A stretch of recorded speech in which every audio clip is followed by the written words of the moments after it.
मैं नाजरीन, आज का हमारा पहला टॉपिक बहुत ही इंपॉर्टेंट है। इंडिया ने जो पाकिस्तान पे हमला किया था, इसका हरगिज मकसद कोई दहशतगर्दी नहीं था और ये वो पहले से जानते थे। पहलगाम हमला खुद करवाया, उसके बाद एक बहाना तलाश किया और उसके बाद इस पूरे खित्ते में अपनी बदमाशी कायम करनी थी, एक न्यू नॉर्मल कायम करना था कि मतलब जब चाहेंगे हम जिस मुल्क पे चाहेंगे अटैक करेंगे, हमारी मर्जी, हमें कोई रोक नहीं सकता। लेकिन दुनिया इतनी पागल नहीं है, दुनिया को ये सब कुछ समझ में आ रहा था। जब पाकिस्तान बार बार ये कह रहा था कि आप इसकी न्यूट्रल इंक्वायरी करवा लें पहलगाम हमले की, लेकिन इंडिया उस साइड पे आ ही नहीं रहा था, तो दुनिया को समझ आना शुरू हो गया था कि इंडिया जो करने जा रहा है वो नहीं है जो वो दिखा रहा है, बल्कि सिंपल ये है कि वो हेजेमनी कायम करना चाहता है इस खित्ते पे अपनी। अब हुआ क्या, उसके बाद जब वो दुनिया में निकले तो पूरी दुनिया ने चपेड़ों पे चपेड़े मारनी शुरू कर दी इंडिया को कि आ गए हो अब तो मुंह उठा के पिट के पाकिस्तान से। तो पहली स्टोरी में आपको ये बताने जाएंगे कि कहां से वो पहले बेइज्जत हो चुके हैं और अभी लेटेस्ट जो थप्पड़ पड़ा है वो तो बहुत ही क्लास का था। डिटेल बताएंगे आपको जावेद चौधरी। अब देखिए, इंडिया की तरफ से सबसे पहले एक वफ्द बनाया था शशि थरूर की सरबराही में और उसे दुनिया के मुख्तलिफ मुल्कों में भेजा था। और इंडिया का ख्याल ये था कि शशि थरूर क्योंकि बहुत एक पॉपुलर आदमी है यूरोप के अंदर, क्योंकि राइटर भी है और इंटेलेक्चुअल भी है और उसकी अपनी क्लाइंटेज बहुत है बिलखसूस इंग्लैंड के अंदर, अमेरिका के अंदर। तो मोदी साहब का ख्याल ये था कि वो जाके वहाँ पे मीडिया को कैप्चर कर लेगा और डिप्लोमेट्स को कैप्चर कर लेगा और पाकिस्तान को जो बराबरी की सतह पे लाया जा रहा है अमेरिका की तरफ से, उसमें डेंट पड़ेगा और पाकिस्तान का नैरेटिव जो बिक रहा है वो भी स्टॉप हो जाएगा, ये उसका ख्याल था। लेकिन शशि थरूर साहब को खास कमाल नहीं कर सके, बल्कि वो वहाँ पे गाने गा के वापस आ गए और ठीक ठाक उनकी लतरोड़ भी हर जगह पे। कहीं ऐसे सवाल भी आए कि जिनके जवाब उनके पास नहीं थे, तो वो घूम फिर के शॉपिंग करके अपने दोस्तों से मिलके, अपने जो दोस्त मीडिया उससे मिलके, और वहाँ पे भी कोई खास उनको कामयाबी हासिल नहीं हुई और उसके बाद उनका वापसी का सफर जारी है। तो उसके बाद जयशंकर को फिर भिजवाया गया कि आप यूरोप जाएं और यूरोप जाके मामलात को सेटल करने की कोशिश करें। और उसकी बुनियादी वजह यह है कि जब राफेल गिरा तो फ्रांस के साथ जो इंडिया के तल्लुकात थे वो खटाई में पड़ गए, क्योंकि तल्लुकात इनके बहुत करीबी तल्लुकात थे। और बल्कि 1971 की जंग में भी आपको शायद पता होगा कि उस वक्त फ्रांस और पाकिस्तान अलाई थे, लेकिन पाकिस्तान को छोड़ के फ्रांस ने सपोर्ट की थी इंदिरा गांधी की इंडिया की। अच्छा। इस हद तक इनके पुराने रिलेशन फ्रांस के साथ जारी हैं। लेकिन जब जयशंकर साहब वहाँ पे गए और मकसद उनका यही है कि फ्रांस को राजी किया जाए, और फ्रांस इसलिए भी नाराज़ है कि जो राफेल तैयारे गिराए थे, फ्रांस बार बार ये कह रहा है कि हमें उसका डाटा दें कि कितने तैयारे डैमेज हुए हैं, क्या गलती किसकी थी, राफेल तैयारे की गलती थी, पायलट की गलती थी, आपकी गलत स्ट्रैटेजी थी, क्या था। लेकिन इंडिया फ्रांस के मुतालबे के बावजूद किसी किस्म का डाटा शेयर नहीं कर रहा और इस पर खासी कंपनी भी एम्बेरस है और फ्रेंच गवर्नमेंट भी बहुत ज़्यादा एम्बेरस है। तो इससे उनके तल्लुकात ख़राब हो गए। जयशंकर साहब को यूरोप इसलिए भिजवाया गया है कि वो जाके मामला को सेटल करें, फ्रांस को सेटल करें, फिर उसके साथ यूरोपियन यूनियन में जाके वहाँ पे एडवोकेसी करें और लोगों को कायल करें। जयशंकर साहब इसमें कोई शक नहीं कि बड़े कामयाब डिप्लोमेट हैं, बहुत ज़्यादा कंपोज्ड हैं, और आप उनका चेहरा देखें, उनकी लैंग्वेज देखें तो ऐसा लगता है कि एक ऐसा आदमी है जिसको अपने नर्व्स पे बड़ा कंट्रोल है, कोई एक गलत किस्म का लफ्ज़ वो अपने मुंह से नहीं निकालते। पुराने डिप्लोमेट है और बड़ी इज्जत है पूरी दुनिया के अंदर उनकी, ये बात दुरुस्त है। तो अब वो 8 जून से लेकर 14 जून तक वो यूरोप के अंदर है। वो आज ब्रसल्स के और यूरोपियन यूनियन के हेडक्वार्टर गए और वहाँ पे उनकी मुलाकात हुई काया क्लास से, ये हेड ऑफ फॉरेन अफेयर्स हैं यूरोपियन यूनियन की। तो उसके साथ बैठ के उन्होंने कुछ मामला सेटल करने की कोशिश की। और ये ज़हन में रखें कि इंडिया चाहता क्या है, इंडिया चाहता ये है कि जिस जगह पे भी नाम लिया जाए सिर्फ इंडिया का नाम लिया जाए। ये जो पाकिस्तान को बराबरी के लेवल पे लाया जा रहा है ना, पाकिस्तान और इंडिया कहा जा रहा है, तो इससे उनको बहुत तकलीफ होती है। वो कहते हैं देखे जी क्या पिद्दी और क्या पिद्दी का शोरबा, और आप उसको हमारे बराबर बिठा रहे हैं, जबकि पाकिस्तान ने साबित किया है कि सिर्फ बराबर नहीं, हम इनसे सुपीरियर है। इनके पास पैसा ज़्यादा हो सकता है, बड़ी फौज हो सकती है, टेक्नोलॉजी इनके पास लेटेस्ट हो सकती है, लेकिन फौज सिर्फ पाकिस्तान की है, मुल्क सिर्फ पाकिस्तान है। ये तो वो पाकिस्तान ने साबित किया है, तो इनको बड़ी इसकी तकलीफ हो जाता है। तो ये चाहते हैं कि जहाँ पे भी जाएं वहाँ पे पाकिस्तान का नाम नहीं आना चाहिए। तो जयशंकर को इसलिए भेजा गया कि आप ब्रसल्स में जाके मामला को सेटल करें, कब उसका पाकिस्तान का पता तो काटें, और फिर उसके बाद यूरोपियन यूनियन की आप सपोर्ट लें कि इंडिया के ऊपर दहशतगर्दी बहुत ज़्यादा हो रही है और दहशतगर्दों से निपटना चाहिए। और पाकिस्तान एक ऐसा मुल्क है जो दहशतगर्दी एक्सपोर्ट कर रहा है, वो एक्सपोर्टर है दहशतगर्दी का।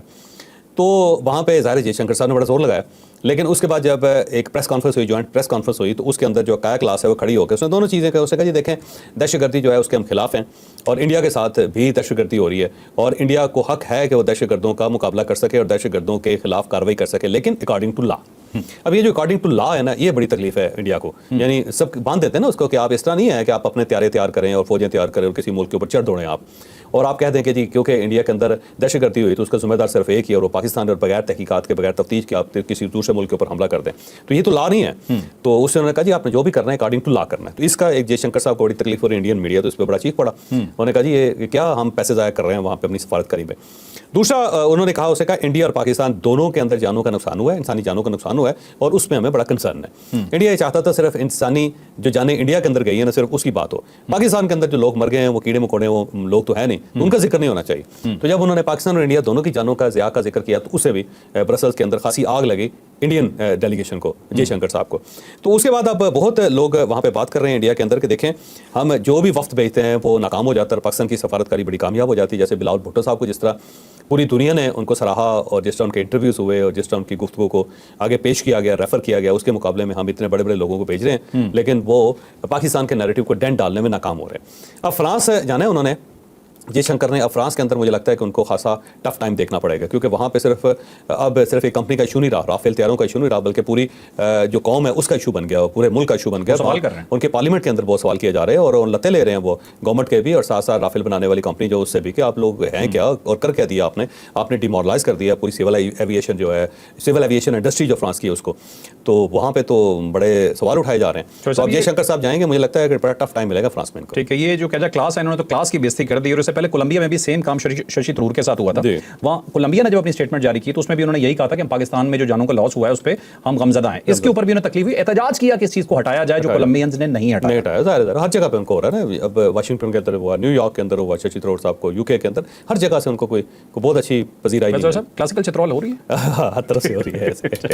अब चलते हैं जी स्टोरी नंबर 2 हमारी, बहुत ही इंपॉर्टेंट, और ये भी जी मोदी के हवाले से है जी। मैं मोदी के साथ कई दफा साहब लगा देता हूं तो लोग, मैं कमेंट्स पढ़ता हूं तो नीचे लोग बहुत गुस्सा कर रहे होते हैं कि साहब क्यों लगाते हैं। तो हमें मजबूरी है जी कि जब हम थोड़ा सा वो साफ्ती लैंग्वेज यूज करते हैं तो बाजू का थोड़ी तमीज रखनी पड़ जाती है। वैसे भी तमीज होनी चाहिए, ऑल्दो कि मैं वैसे कई दफा दरमियान में कर जाता हूं उनके साथ बहुत कुछ, लेकिन चले मजबूरी है, मान लिया करें।